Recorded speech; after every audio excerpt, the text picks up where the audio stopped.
नमस्कार मित्रों, अमारी चैनल में तमारुं स्वागत है। आखिर देश की इच्छा पूरी थई गई है। पहलगामना त्यारे 15 दिवस बाद भारते बदलो लई लीधो है। पहलगाम हमला बाद भारते आतंकीओने ठिकाणे त्यारे पड़ाववा ऑपरेशन सिंदूर ने अंजाम आप्यो है।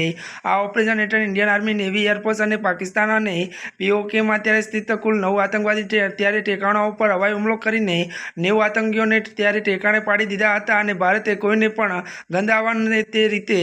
जो कि मित्रों जणावी दीए कि रात्रे 1:30 ऑपरेशन सिंदूर हेठळ एयर स्ट्राइक कर 90 आतंकवादीओने त्यारे ठेकाणे पाड्या हता अने भारते एयर स्ट्राइकनी पाकिस्ताનમાં ત્યારે કડબડાટ મચાવ્યો છે। વાયુસેના હુમલામાં ત્યારે જૈશ એ મોહમ્મદના ત્યારે 4, લશ્કરે તૈયબાના 3 અને હિઝબુલ મુજાહિદીનના ત્યારે 2 આતંકવાદી ઠેકાણે નિશાન બનાવવામાં આવ્યા છે।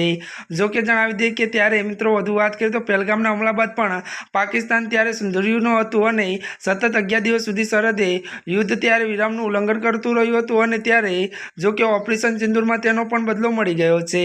ત્યારે મિત્રો આજના માટે આટલું જ। અમારી ચેનલમાં નવા હોય તો અમારી ચેનલને લાઇક, શેર અને સબસ્ક્રાઇબ કરી દેજો। ધન્યવાદ।